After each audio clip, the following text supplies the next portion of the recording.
মেকাররা ফালতু ফালতু পয়সা দেওয়া হয়েছে। এরা টোটো ঠিক করে নাকি বয়ে বয়ে ঘুমায়।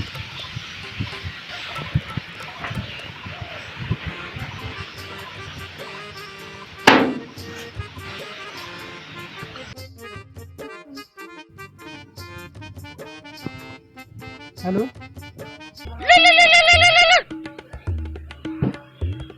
হ্যালো, টোটো মেকার রিন্টু না?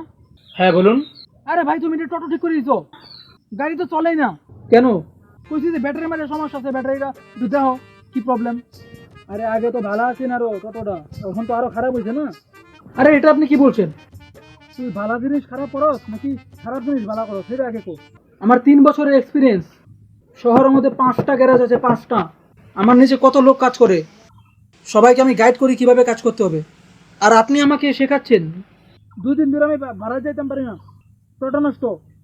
তাহলে আপনি একটা কাজ করুন, আপনার টোটোটা খারাপ আছে বুঝলেন তো, আপনি একটা কাজ করুন যে আপনার টোটোটা বিক্রি করে দেন আর একটা নতুন টোটো নিয়ে নিন। সেই মেন কথা হচ্ছে যে তুমি টোটো ঠিকই করতে পারো না, এটাই হচ্ছে মেন কারণ।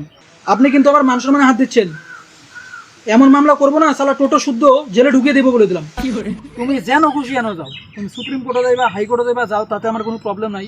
কিন্তু কথা হচ্ছে যে আমার যে টোটো ঠিক করাইছি, টোটো ঠিক হয়েছে না, এটার পয়সা আমার রিটার্ন লাগবে।